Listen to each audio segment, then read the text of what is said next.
Dzień dobry. W dzisiejszym odcinku rząd ogłosił niemożliwość ochrony rosyjskich rafinerii przed dronami. Banki w Mongolii zaczęły blokować rozliczenia z Rosją.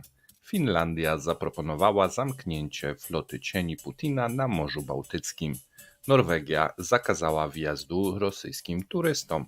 Ministerstwo Budownictwa chce zmusić przedsiębiorstwa usług komunalnych do pracy. Rafinerie proszą rząd o pomoc. Zapraszamy. Dzień dobry, z tej strony Mateusz Lech oraz Paweł Jeżowski. Witamy w czwartek, 23 maja. Przechodzimy do paska, bo dużo dziś informacji fajnych. Na pasku? Te same. Nie, później. Te same co wczoraj. Z takich informacji znaczących, no to cały czas to, o czym mówimy od początku tygodnia, czyli osłabianie się ropy naftowej i Brentu. I tutaj możemy liczyć, że to się również przełoży, jeżeli chodzi o Urals. No i jeżeli chodzi o wpływy do budżetu, tylko to zobaczymy tak naprawdę za 3 miesiące. No tak może 2 miesiące, tak mniej więcej takie opóźnienie gdzieś będziemy mieli, no bo to się do tyłu liczy i zanim to się też przełoży na koszty i na ceny, tak, no to musimy też chwilę odczekać. Jeżeli chodzi o gaz, to mamy zwyżkę. Ta zwyżka spowodowana jest tym, że coraz bliżej jest 14 pakiet, no i tam są mocne dyskusje, żeby ograniczyć import rosyjskiego gazu. Jeszcze przed tym, jak Węgry obejmą tutaj prezydenturę w Unii Europejskiej, bodajże jest to od lipca, jeżeli dobrze pamiętam. No i jest tutaj taka próba, żeby wynegocjować jakieś porozumienie, bo potem będzie z Węgrami ciężko o negocjacje, tak? No tak, słuchajcie, widzę, że witacie nas. Fajnie, że witacie. Ja się cieszę, bo mam dzisiaj fajne informacje. Aż sobie pisałem wczoraj, mówię, nie mogę się doczekać, aż im opowiem. Więc oglądajcie, bo dzieje się. Przejdźmy do krótkich informacji w tym momencie, których dziś nie ma aż tak dużo. Stany Zjednoczone nie wyraziły zgody na ataki używania swoich broni na terytorium Rosji. Ukraina będzie musiała jednak podjąć własne decyzje. Oświadczenie to złożył sekretarz stanu Antony Blinken podczas przemówienia przed Komisją Spraw Zagranicznych Izby Reprezentantów. Tym samym szef komisji Michael McCall zauważył, że wojska rosyjskie ustawiają swoją artylerię i rakiety bezpośrednio przed granicą z Ukrainą, a następnie wykorzystują je do ataków na ukraińskie miasta. I to jest dokładnie to, co ja mówiłem wczoraj, że korzystają z takiej taktyki. I ja mam do ciebie pytanie, bo ja nie widziałem tej wypowiedzi Blinkena. Te zdanie będzie musiała podjąć własne decyzje. To jest taka, my nie zachęcamy, ale Nie wiemy. Okej. Szczerze nie wiemy, tutaj można to różnie traktować, nie wiemy co nieoficjalnie, bo myślę, że to jest oficjalna informacja, tak? No i oficjalnie Stany Zjednoczone nie mogą popierać ataków na terytorium rosyjskie. Natomiast nieoficjalnie co to oznacza, trudno powiedzieć, bo może i oznaczać, że my się sprzeciwiamy, natomiast Ukraina, niepodległy kraj, postępuje według własnego uznania, albo można rozumieć, my się ostro sprzeciwiamy, no i nie możecie. Naszymi nie możecie. A więc można w sumie tą wypowiedź traktować na dwa sposoby. Mamy też wypowiedź spikera Izby Reprezentantów, Mike'a Johnsona, który stał się, można powiedzieć, jastrzębiem. Też niesamowita zmiana. W Europie mamy tutaj Francję i Macron, który dosyć mocno zmienił retorykę, a w Stanach Zjednoczonych Mike'a Johnsona, który poparł pomysł właśnie zezwolenia Ukrainy na atakowanie celów wojskowych na terytorium Rosji przy użyciu amerykańskiej broni. Cytując, uważam, że Ukrainie należy pozwolić na prowadzenie wojny według własnego uznania, powinni mieć możliwość przeciwstawiania się odpowiedział na pytanie dziennikarza Głos Ameryki. A więc- Kiedyś mówiło się, że ktoś został natchniony, Mhm. duchem czy coś, a tu myślę, że jakaś teczka gruba wypłynęła. Bo taka zmiana retoryki to tylko dwie rzeczy. Ale nie wiesz co, no ja kiedyś mówiłem, że to są badania, Mhm. że robili badania i wyszło im, że jeżeli będą zbyt tak, Prorosyjscy? tak, to część jak gdyby republikanów od nich się odsunie i nie pójdzie głosować. No okej. Wiesz, strony zyskują tych powiedzmy Środek, nie? Już nie stawiamy na skrajne. tak, że nie zyskają tych, po pierwsze stracą tych republikanów, którzy po prostu są antyrosyjscy, a tacy są, począwszy właśnie ci starsi od Reagana i tak dalej, i wyszło im, że oni nie pójdą po prostu głosować na Trumpa, jeżeli się nie zmieni ta retoryka, tak? I co z tego, że wiesz, gdzieś tam zyskują jakichś takich radykalnych, antywojennych i prorosyjskich, jak tracą też dużą część swoich wyborców. Którzy Chcesz mi powiedzieć, że za dużo szurów jednak nie ma.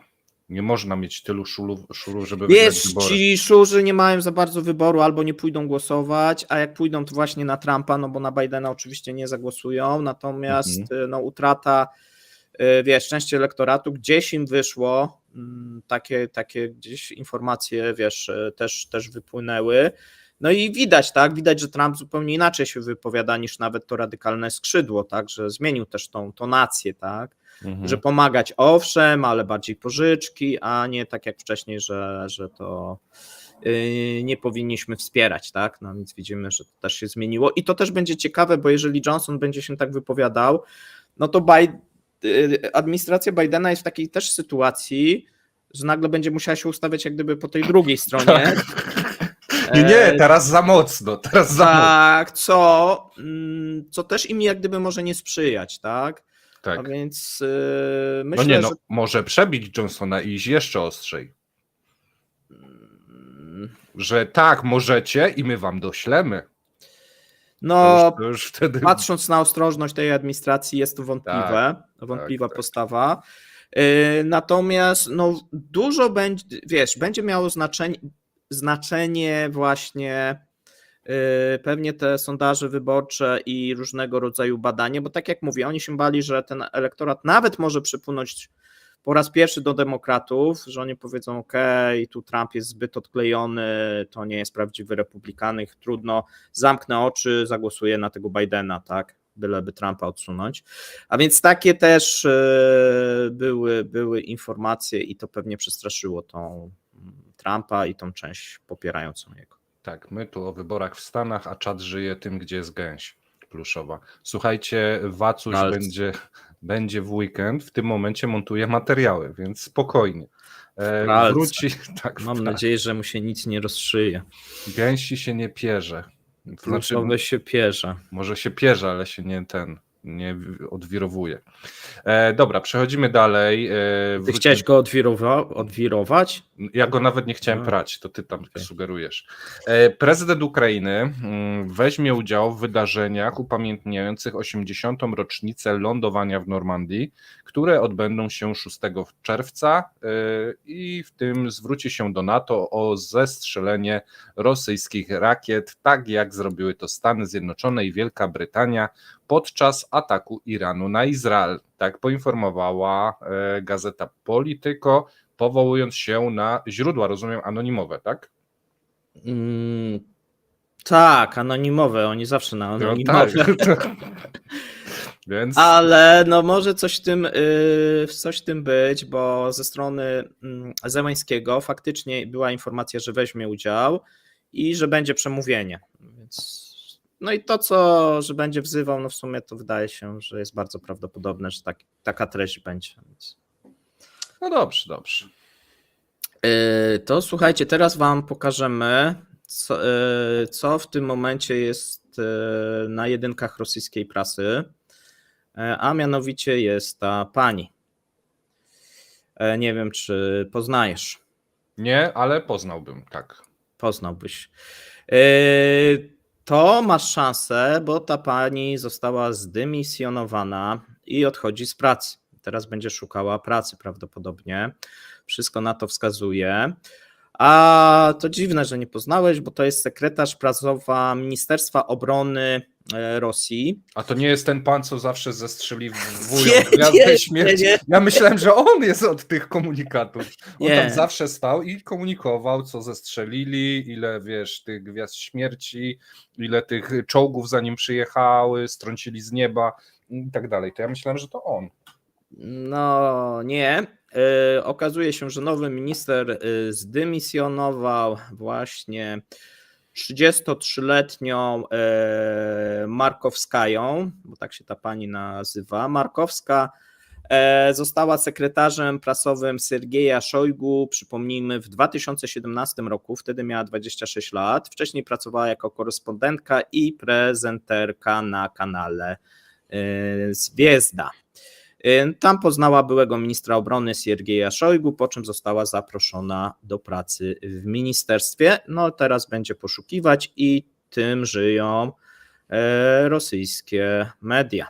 Tu mamy propozycję, Więc żeby wszyscy. zatrudnić, jak szuka pracy. Wiesz co, takiego Kremlinca. takiego info to nikt by nie miał.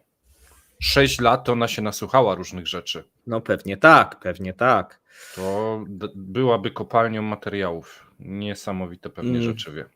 No może nas tutaj być nie stać. Podejrzewam, że angaż tej pani by słono kosztował.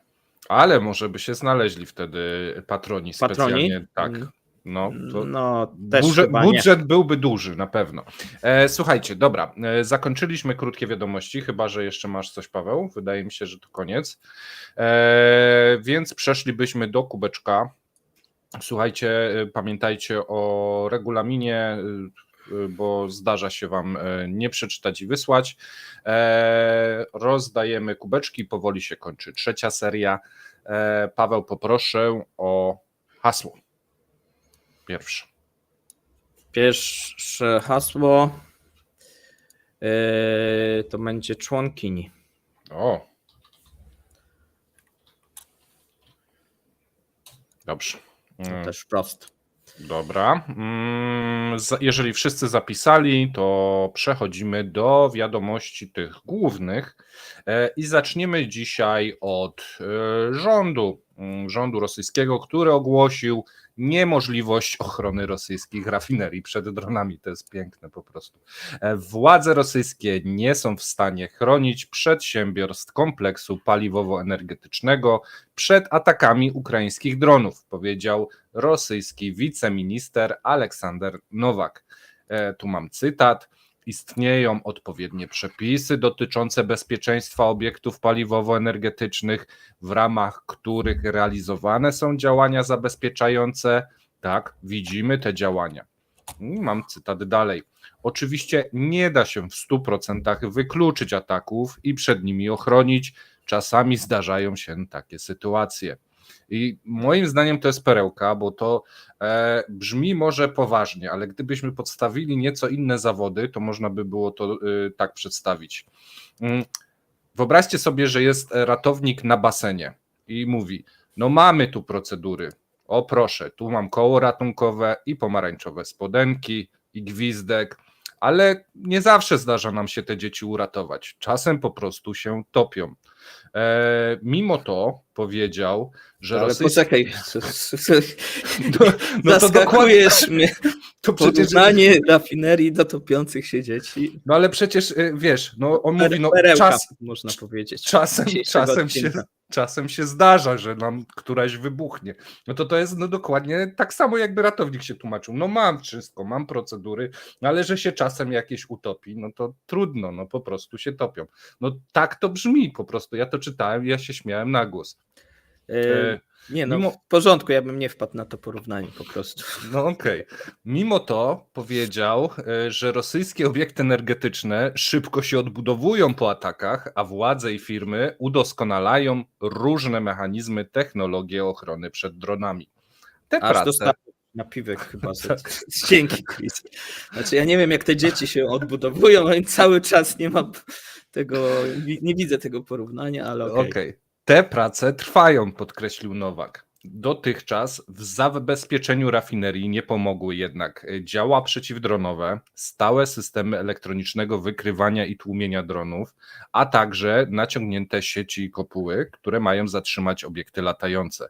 Ja tylko przypomnę, że w zeszłym roku były już pomysły również sadzania emerytów na dachach jako taki system wykrywania, ale na szczęście szybko z niego zrezygnowano. No ten mógłby być skuteczny akurat. No ale zrezygnowano, ucichły te tematy, ale prace i pomysły były.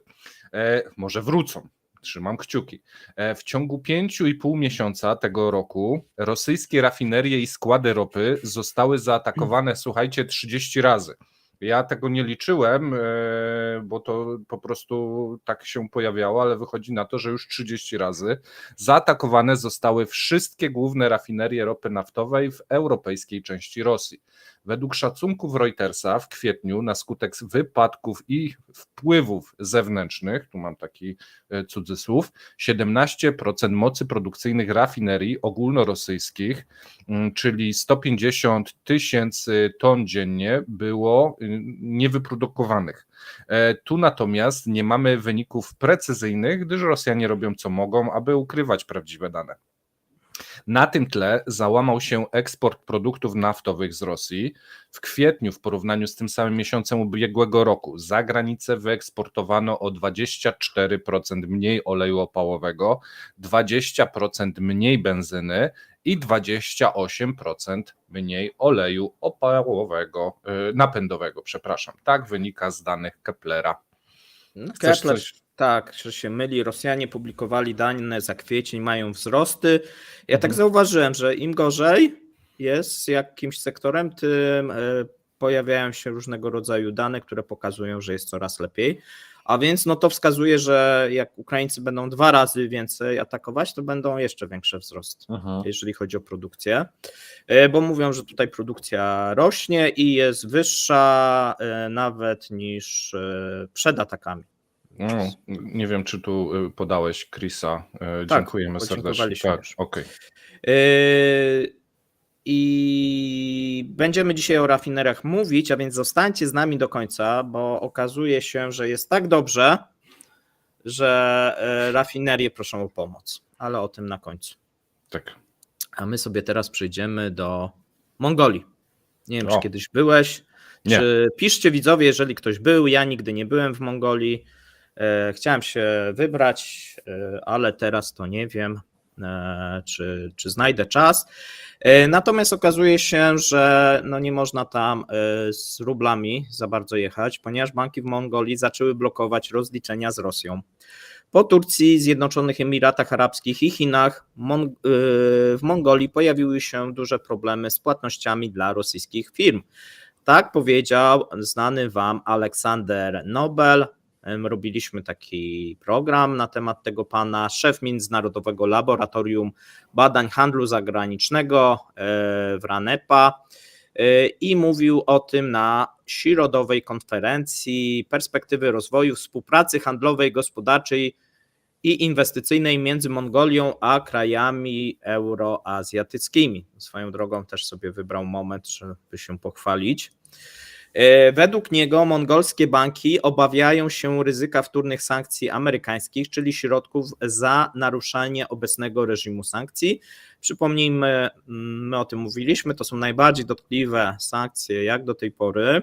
W grudniu Departament Skarbu USA otrzymał dodatkowe uprawnienia, które pozwalają mu odciąć od amerykańskiego systemu finansowego każdy bank i instytucje na świecie wnoszący wkład do rosyjskiego kompleksu wojskowo-przemysłowego. Ten problem według Nobela należy rozwiązać na poziomie dwustronnym.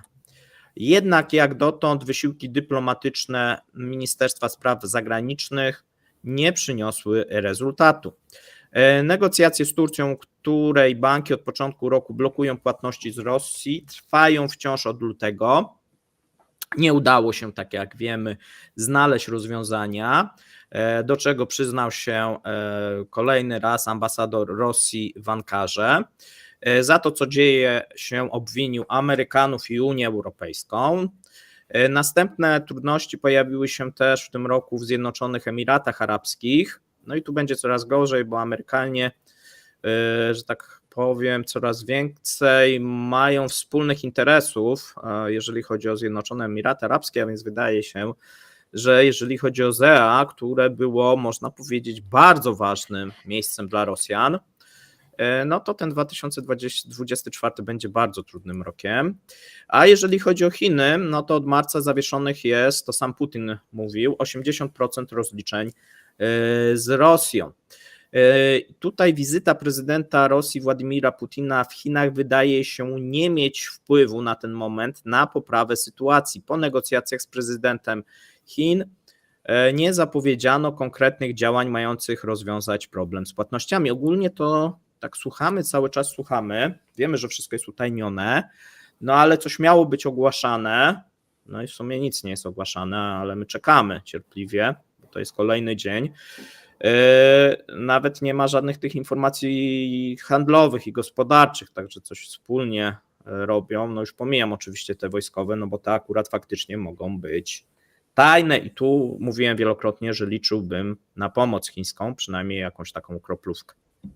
Ja się zastanawiam, jak się będą teraz za ten transport do Chin koleją rozliczać, jak przez Mongolię ma płynąć, znaczy jechać. Ale Węgiel. co jechać? No węgiel na przykład. Nie, węgiel ma lecieć przez Noworosyjsk, bo muszą tamtędy, tam jest inny problem, bo mówiliśmy wczoraj, koleje nie chcą, bo oni tylko mieli na tego Transsiba, na tą transsyberyjską te niższe stawki, a jeżeli chodzi o południe, to oni nie chcą dawać niższych stawek za transport węgla, bo im się to nie opłaca, no i a obiecali regionom, bo podpisali umowy z regionami, że będą preferencyjne stawki za węgiel. Okazuje się, że nie mogą tego dotrzymać. No i teraz negocjują, a węgiel po prostu leży, no i się, że tak powiem, kurze. Obiecanki, cacanki, a może głupie. Niskie są też ceny, no nikomu się po prostu przy tych kosztach transportu nie opłaca się eksportować tego węgla. No i dobrze, przejdźmy do następnego tematu. Finlandia zaproponowała zamknięcie floty cieni Putina na Morzu Bałtyckim. Finlandia i Wielka Brytania omawiają możliwości ograniczenia ruchu tankowców rosyjskiej floty cieni. Statki te nie tylko transportują ropę wbrew zachodnim pułapom cenowym, ale także stanowią zagrożenie dla środowiska, ponieważ większość tankowców we flocie jest stara i ma coraz gorsze standardy bezpieczeństwa.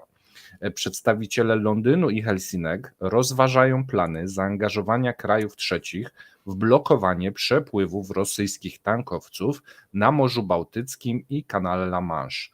Tak powiedziała dziennikowi The Guardian fińska minister spraw zagranicznych podczas swojej wizyty w Londynie. Miesięcznie przez cieślinę Wiru, to jest część Zatoki Fińskiej, pomiędzy Finlandią a Estonią przepływa około 100 tankowców przewożących rosyjską ropę, no i stan tych tankowców jest różny. Według Keplera i konsorcjum ubezpieczycieli zeszłej zimy tankowce w wieku od 15 do 20 lat bez zachodniego ubezpieczenia odpowiadały za prawie 58% rosyjskiego eksportu przez Morze Bałtyckie. I to było około 58 milionów baryłek. Próbując ominąć pułap i zachodnie sankcje, Rosja nauczyła się szybko i ponownie rejestrować firmy będące właścicielami tankowców i samych tankowców. W tej sytuacji coraz mniej jasne jest, w jakim stopniu statki i ich właściciele przestrzegają środków bezpieczeństwa. Istnieją dowody na to, że flota cieni ignoruje wymagania firm ubezpieczeniowych, ale oczywiste jest, że w ten sposób próbuje też ominąć wymogi dotyczące przestrzegania pułapów cenowych.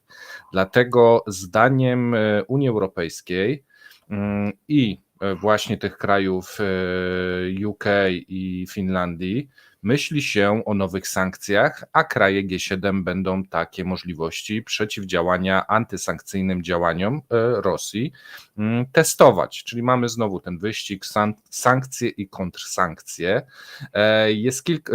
Rozważane jest kilka sposobów utrudniania życia nie tylko tym statkom, ale także krajom, pod którymi banderami pływają, żeby uderzyć gdzieś w te źródło, a nie w sam statek. Natomiast jest pewien problem, gdyż prawo międzynarodowe, przede wszystkim konwencja ONZ o prawie morza z 1982 roku, zapewnia wolność żeglugi. Dlatego też żadnemu z krajów, no każdemu praktycznie z krajów, trudno jest ingerować w ruch statków. Te przepisy zostały napisane dla zupełnie innego świata niż ten, który widzimy obecnie. Zobaczymy, co wymyślą w najbliższych miesiącach, ale jak coś ma przejść przez ONZ, to ja słabo to widzę i nie wiem, Paweł, co ty o tym sądzisz?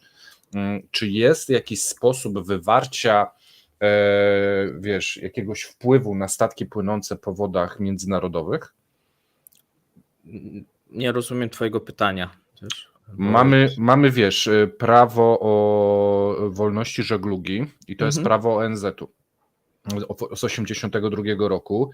No, kraje europejskie chcą ograniczyć ruch tych tankowców, które są stare i grożą jakiejś, katastrofie ekologicznej, ale nie za bardzo mają przepisy, których mogłyby użyć do zatrzymania wpływania tych statków na przykład na Bałtyk.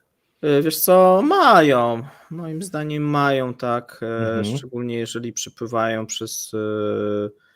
przez te cieśniny duńskie, to jak najbardziej tam można by zatrzymywać. Tu trudno sobie wyobrazić, żeby na wodach otwartych Bałtyku można zatrzymywać, natomiast no jeżeli zagraża bezpieczeństwu, no to możesz zatrzymać. Czyli coś w rodzaju bramek na cieślinach wszystkich, gdzie tak, się da. czy masz wszystkie... Kontrola techniczna. Tak, tylko że wiesz, to też by wymagało prawdopodobnie użycia floty, no bo mówisz, zatrzymajcie się, a oni się nie zatrzymują, płyną dalej. Tak, no i co, i zatopisz? No właśnie, o tym mówię, że trzeba by zablokować, czy użyć jakiejś wtedy po prostu okrętów, nie? No ale to jest kolejne napięcie, no tu Unia Europejska i Dania nie chce tego napięcia, bo o tym się już od dawna mówi, że skutecznie można zablokować w cieśninach duńskich, no każdy rosyjski tankowiec, natomiast ta katastrofa ekologiczna, to już tak poważnie, to wisi w powietrzu, bo te wypowiedzi mamy od dawna, no i tu statystyka wchodzi w grę, wcześniej czy później będziemy mieli wypadek. No teraz jadą, bez trzymanki, nie? W tym momencie nikt tego nie pilnuje. To są długie trasy, tego nie było wcześniej, to są stare tankowce. To jest trochę kwestia przypadku, że jeszcze nie ma tych wypadków, a jeżeli są wypadki, no bo to nie jest tak, że zupełnie nie ma, są wypadki, na przykład jeżeli chodzi o Noworosyjsk, jeżeli chodzi o akurat cieśniny te na Morzu Czarnym, to tam mamy sporo, jakieś właśnie silniki padają, różne rzeczy, ale nie było do tej pory katastrofy ekologicznej.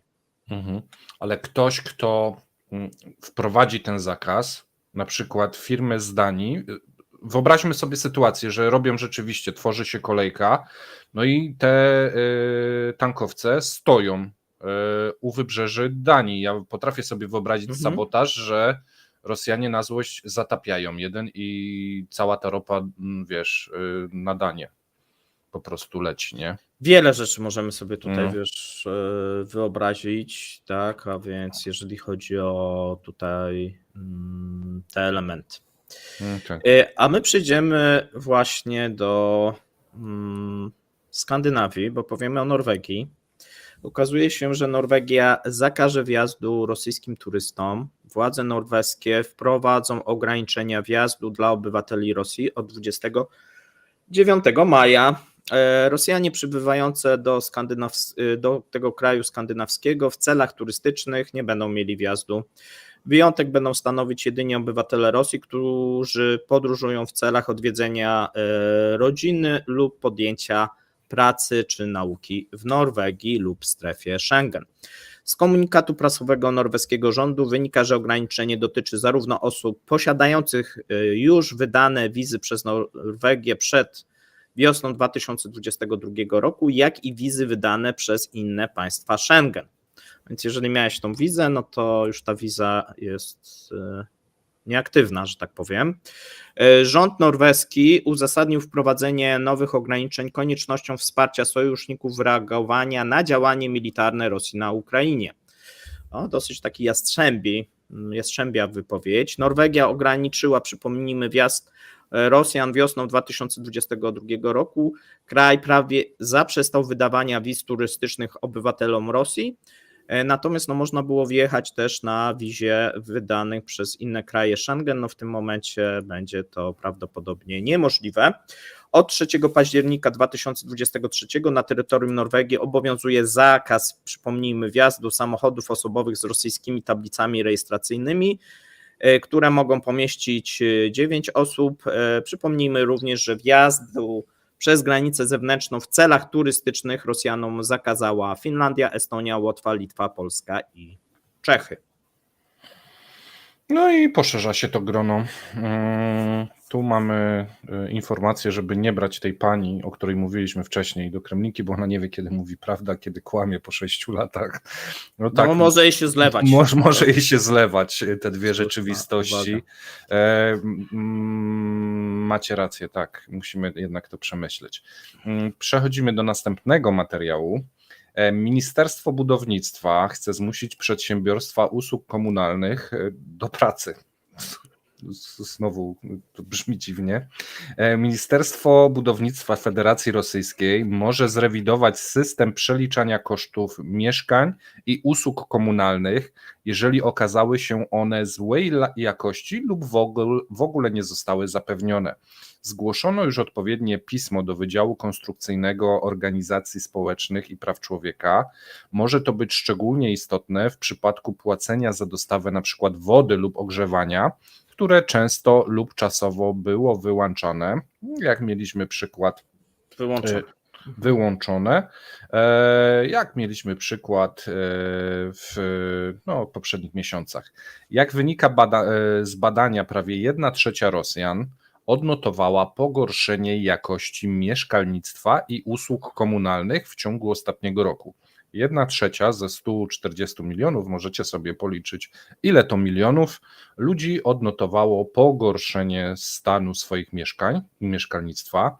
Jest to naturalny skutek tego, że wcześniej w sektorze mieszkalnictwa i usług komunalnych istniał nadzór federalny, obecnie wszystko przeniosło się na poziom lokalny, co negatywnie wpływa na jakość świadczenia usług. To jest oczywiście cytat wrzucony w artykuł, który broni, nadzoru federalnego, że wtedy było lepiej, teraz jest gorzej, taka jest prawda, że nikt nic nie robił, a teraz po prostu szambo wylało.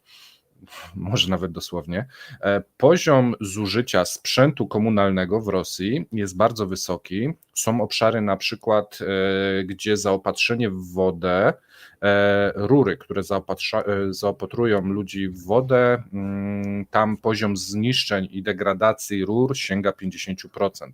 Można śmiało przewidzieć, że jeśli się nic nie zmieni, liczba wypadków w sieciach użyteczności publicznej będzie rosła. Tymczasem Rosjanie płacą za usługi w pełni, niezależnie od tego, czy zostały one świadczone konsumentom i jaka była ich jakość. Czyli bez względu na to, czy woda płynęła, czy nie, czy była brązowa, czy była przezroczysta, rachunki są niezmienne. Jakość usług publicznych kontrolują najczęściej służby podległe władzom lokalnym, które z kolei tworzą spółki, które kontrolują. Powstaje konflikt interesów. W tym systemie konsumenci najczęściej otrzymują po prostu, jeżeli się skarżą, odłączenie od mediów. No i w sumie co wtedy można zrobić? Chyba nie ma żadnej alternatywy. Międzynarodowa Konferencja Stowarzyszeń Konsumenckich zwróciła się do Ministerstwa Budownictwa z inicjatywą zorganizowania systemu automatycznego przeliczania kosztów usług komunalnych dla Rosjan, gdyby usługi te okazały się niewystarczającej jakości lub w ogóle nie były świadczone. Potrzebujemy jedynie woli politycznej, tak powiedzieli przedstawiciele tego stowarzyszenia, i planujemy dopilnować, by władze to wykazały. Chcemy, aby konsumenci, którzy cierpią z powodu złej jakości świadczenia mieszkań i usług komunalnych, mieli prawo do odpowiedniej obniżki opłat i aby działo się to automatycznie. No i ja tu widzę co najmniej jeden problem, który już wcześniej był wykazany. Jeżeli ludzie się skarżyli, że nie mają wody albo nie mają prądu i składali zażalenia, to ta jedyna firma w mieście ich po prostu odcinała i problem się rozwiązywał, bo nie można się skarżyć na usługę, której nie ma. Wiesz, no nie można zrobić tak jak z windami, ale będziemy w przyszłym tygodniu mówić o windach, bo mamy kolejne dane. No i z windami jest tak, że się przedłuża. Już trzeba wymienić i się przedłuża, a tu tak. No tu się nie przedłuża, no bo. To nie się przedłuża. No właśnie nie da się tak, wiesz, przeczekać, tak? Może samo się naprawi. Ale zobacz, mamy powiedzmy 50 000 osiedle i dostarcza tam elektrociepłownia te ogrzewanie. No i 10 000 ma przerwy w dostawach. No i oni mówią, my chcemy mniej płacić. No to oni mówią, no to możecie nie płacić, odetniemy was. No i co oni mogą? My chcemy ogrzewanie, ale nigdzie nie ma. No w sensie, jaka jest alternatywa do tego? Potrzebne by były środki na inwestycje, na wymianę. Jeżeli nie będzie tych środków, a najprawdopodobniej nie będzie, bo wiemy, jakie są plany na modernizację, więc po prostu zostaną odcięci i wtedy nie będą mogli się skarżyć, no bo nie będzie na co. Wiesz, teraz mamy taki, że regiony mają spadki, jeżeli chodzi o te podatki dochodowe od firm i ratują się podatkami dochodowymi od obywateli, bo ci, co dostają te tam 200 000 miesięcznie, co są na urlopach, to oni płacą od tego podatek, a więc tutaj regiony są, i to widać zresztą, że wpływy w regionach, gdzie jest najwięcej urlopujących się, wzrosły, tak? Natomiast tam, gdzie jest ich mniej, się urlopuje, no to tak nie, to spadły najczęściej. I jak się to też skończy, no to te regiony, no bo teraz, zresztą mówiliśmy chyba w 2023, że wszystkie inwestycje zostały zatrzymane, no skoro inwestycje zostały zatrzymane i remonty, no to jak wprowadzą, to słuchaj, jak wprowadzą ten przepis, no to po prostu firma powie, no to nie płaćcie. Ale się nic nie zmieni, przecież trudno. No i koniec. A jeżeli chodzi o trudno, to mówiliśmy sobie, że jeżeli chodzi o rafinację ropy, jest bardzo dobrze w Rosji, dlatego rafinerie proszą rząd o pomoc. W kontekście zachodnich sankcji, rosnących kosztów, naftowcy boją się utraty wsparcia państwa dla programu modernizacji rafinerii w postaci dopłat motywacyjnych w ramach umów inwestycyjnych. Według tutaj gazety Kommersant, Rosniefti już zwrócił się do rządu o odstąpienie od szeregu warunków realizacji porozumień i wydłużenie o kolejne 2 lata warunków do otrzymania ulgi inwestycyjnej na odwróconą akcyzę na ropę naftową. Proponuje się również wprowadzenie dodatkowych ulg podatkowych, które mają zrekompensować rafineriom koszty ataków dronów na rafinerię ropy. Czytamy w gazecie. No i co? Dadzą im? Tak, oczywiście. Nie zrobią tych kanalizacji, nie wyremontują windy. No to regiony. Nie, to wiesz, bo oni do federalnego.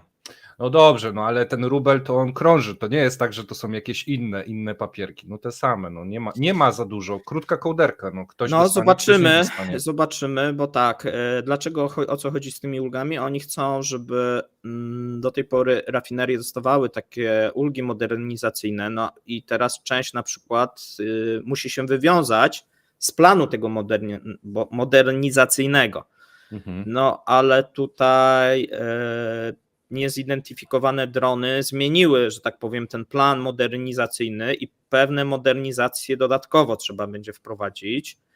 Niekiedy trzeba będzie od nowa niektóre modernizacje, a więc ja mówiłem, że to tak, z jednej strony wszyscy się tam koncentrowali, spadek produkcji, ale ja jeszcze mówiłem, ale poczekajcie, przecież ktoś musi to naprawić, nawet jeżeli załatają tak na,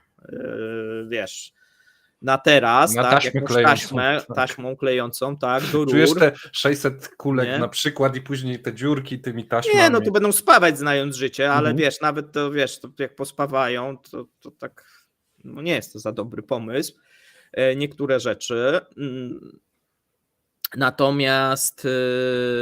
no trzeba będzie to, po pierwsze, to też kosztuje, wymiana nawet takich kolumn, sprężarek, pomiarówki, no wielu elementów kosztuje, a potem trzeba pewnie zrobić jakiś, tak jak w innych dziedzinach, jakiś remont generalny, no i to też kosztuje. I tutaj do tej pory się tylko koncentrowaliśmy na tych elementach tu i teraz i oni na pozostałych, powiedzmy, rafineriach czy liniach próbują zwiększyć tą produkcję, no ale przecież trzeba będzie naprawić te rafinerie, zmodernizować je znowu. I skoro to kosztowało miliardy, mówiłem, sam Riazań, no to jest około 15 miliardów, Niżny Nowogród, który nadal nie jest naprawiony, no to tak samo tam około 7 miliardów modernizacji. No każda z tych rafinerii, szczególnie jeżeli chodzi o ostatnie lata, ponieważ były dobre, wprowadzała plany modernizacji i unowocześnienia. No i teraz znowu trzeba pieniądze wydawać, no a skąd te pieniądze? Tak? Tu Eliot napisał, to się palcem zatka. Później dopisał, a nie ludzi też brakuje. To ja może dodam, że Palców może braknąć. Ludzie i palce to nie jest ten sam zbiór, bo może być więcej palców i można to jakoś rozdzielać w razie czego. Alternatywy 4 też podaliście, jeżeli chodzi o te blokowiska. Tak, tylko odwrócone, bo tam były nowe i to w sumie też bloki z wielkiej płyty, nowe, zanim wszystko zostało dobudowane, dograne, dokończone, więc polskie były alternatywy 4, a teraz rosyjskie, że to te same budynki, tylko już po 50 latach i degradacja w drugą stronę. Więc można by było taki sam serial komediowy nakręcić, tylko odwrotność, że już się starzeją te budynki i są nienaprawiane, a taki dozorca anioł na pewno jest też w każdym rosyjskim mieście i też tak jest załatwiane jak tam w tych spółdzielniach. Więc tak, jeżeli ktoś to nakręci, to byłoby piękne. Tak, a jeszcze trzeba liczyć się z tym, że te ataki, tak jak mówiłeś w pierwszym punkcie, na rafinerię, no nie ustaną, no nie znaleziono rozwiązania żadnego skutecznego. Ma być System Friday, mówiłem w sierpniu, na forum 2024, na forum armii, no ale to prototyp ma być i to może za 2 lata. To wtedy to już się pewnie konflikt skończy i nie będą potrzebne. No w sumie bardzo dziwna sytuacja, tak? Szczerze powiedziawszy, jeżeli chodzi o te rafinerie, to jest podstawa, że tak powiem, gospodarki rosyjskiej. Osiedle brak alternatywy. Brawo. Dobrze, musimy kończyć. Brawo, Patryk. Drugi człon hasła podajemy i tym oto śmiesznym akcentem będziemy kończyć. Ja podaję drugi człon. Tu musimy wyłączyć, żebyście mogli maila zobaczyć. O. Jaki ty mi dałeś ten? No masz napisane. Mam. Bez alternatywy. O. Okej, dobrze. To bez alternatywy. Dziękujemy, żegnamy się. Do zobaczenia. Dzisiaj komentarz o 17:00. Zapomniałem powiedzieć, to ja mam tak. ten. A wczoraj była lupa gospodarcza, tak. Tak, słuchajcie, Putin zakazuje mówić o inflacji. To jest najnowszy też pomysł walki z inflacją, zakazać i o tym będziemy mówić. Mówić, jak wygląda obecnie ta oficjalna, nieoficjalna, co drożeje w Rosji i nowe pomysły Federalnej Służby Antymonopolowej. To nie jest żart, nie ja ruski, poważny komentarz. Trzymajcie się, cześć. Cześć.